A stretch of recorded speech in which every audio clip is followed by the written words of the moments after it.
بسم اللہ الرحمن الرحیم۔ السلام علیکم۔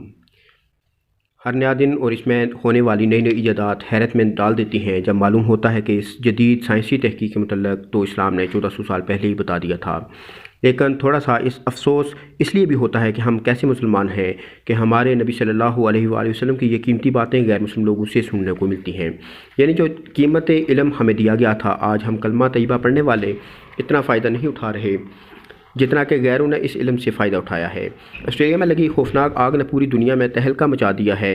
کروڑوں جانوروں کے مرنے اور ماحولیات کے نظام بگڑنے کا خوف پوری دنیا کو اپنی لپیٹ میں لے چکا ہے، لیکن اسی دوران آسٹریلوی سائنسدانوں نے ایسی حیران کن بات بتا دی ہے جو ہمارے نبی اکرم صلی اللہ علیہ وآلہ وسلم کے سچے علم کی صداقت کی گواہی دے رہی ہے۔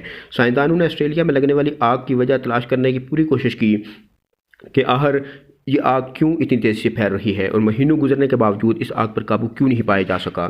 ایک مکمل تحقیق کے بعد انہیں یہ علم ہوا کہ 3 نسل کے پرندے جن میں چیل، بلیک کائٹ اور براؤن فیلکن وغیرہ شامل ہیں، وہ اس آگ کے لگنے اور بڑھنے کا ذریعہ ہیں۔ یہ پرندے ایسا اس لیے کرتے ہیں کیونکہ آگ لگنے کی وجہ سے جھاڑیوں میں چھپی چھپکلیاں، سانپ، مینڈک اور چوہے وغیرہ باہر نکلتے ہیں اور پھر یہ پرندے ان کا شکار کرتے ہیں۔ ایک اور وجہ یہ بھی بتائی گئی کہ گھنی جھاڑیوں اور پودوں والے علاقوں میں اس پرندے کے لیے زمین سے دیکھ پانا بہت مشکل ہوتا ہے۔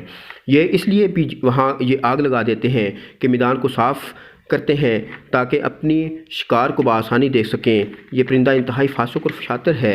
یہ زمین سے کوئی بھی ایسی لکڑی اٹھاتا ہے جس کے ایک حصے پہ آگ لگی ہو اور دوسرا حصہ صاف ہوتا ہے۔ یہ آگ لگنے والے حصے کو آگے کی جانب رکھتا ہوا اڑتا ہے تاکہ ہوا کی وجہ سے آگ مزید بڑھتی رہے، اور بعد میں یہ پرندہ اس چنگاری کو کسی ایسی جگہ پر پھینک دیتا ہے جہاں پہلے آگ نہیں لگی ہوتی، اور یوں وہ علاقہ آگ کی لپیٹ میں آ جاتا ہے۔ صرف اپنا شکار حاصل کرنے کے لیے یہ پرندہ پوری دنیا کا امن تباہ کر رہا ہے۔ سائنسدانوں نے جو تجویز آج جانی ہے، یہ تجویز ہمارے نبی صلی اللہ علیہ وآلہ وسلم نے سینکڑوں سال پہلے بتا دی تھی۔ مسلم شریف میں حدیث مبارکہ ہے جس کو ام المؤمنین حضرت عائشہ رضی اللہ تعالیٰ عنہا نے روایت کیا ہے کہ رسول اللہ صلی اللہ علیہ وآلہ وسلم نے فرمایا کہ 5 جانور فاسق ہیں، ان کو اگر حرم شریف میں بھی پاؤ تو مار ڈالو۔ ان جانوروں میں کوا، چیل، بچھو، چوہا اور کاٹنے والا کتا شامل ہیں۔ ایک اور جگہ یہ حکم بھی آیا ہے کہ یہ 5 جانور موذی ہیں، ان کو حرم اور غیر حرم ہر جگہ مار دینا چاہیے۔ معزز خواتین و حضرات، اس حدیث مبارکہ میں بچھو اور کاٹنے والا کتا تو چلو سمجھ آتے ہیں کہ ان کو مار دینا چاہیے کہ انسان کے لیے خطرناک ہیں، لیکن یہ چیل جسے عربی میں الحداتو اور انگلش میں کائٹ یا فیلکن کہتے ہیں، اس کا انسان کے لیے خطرناک ہونا سائنسدانوں کی اس تحقیق سے پہلے سمجھ میں نہیں آتا تھا کہ بھلا اس پرندے سے انسان کو کیا خطرہ ہو سکتا ہے۔ لیکن قربان جاؤں میں اپنے نبی صلی اللہ علیہ وآلہ وسلم کے مبارک علم پر، یقیناً آپ صلی اللہ علیہ وآلہ وسلم کا علم سچا اور ایسا عالی شان ہے کہ انسان کو اس علم کی حقیقت تک پہنچتے مزید سینکڑوں سال لگیں گے۔ پھر بھی جدید دور کا یہ جدید انسان آپ صلی اللہ علیہ وآلہ وسلم کے علم و ارشادات کا مکمل پرتوں کو نہیں کھول پائے گا۔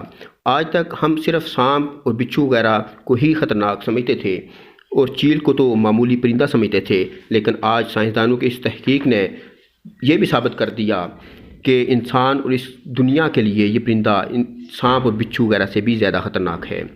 اور اس ویڈیو کے آخر پہ صرف ایک پیغام میں اپنے آپ کو اور تمام دیکھنے والوں اور سننے والوں کو دینا چاہوں گا کہ اللہ اور اس کے رسول صلی اللہ علیہ وآلہ وسلم کے کسی بھی حکم کو عقل تسلیم نہ بھی کرے اور اس پہ چلنا نقصان نظر آ رہا ہو، تب بھی کامیابی اسی میں ہے کہ اس حکم پہ مکمل تابعداری کے ساتھ عمل کیا جائے۔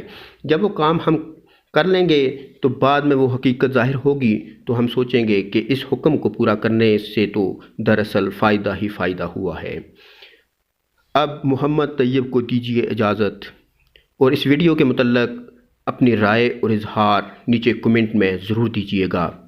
السلام علیکم ورحمۃ اللہ وبرکاتہ۔ بسم اللہ الرحمن الرحیم۔ السلام علیکم۔ ہر نیا دن اور اس میں ہونے والی نئی نئی ایجادات حیرت میں ڈال دیتی ہیں جب معلوم ہوتا ہے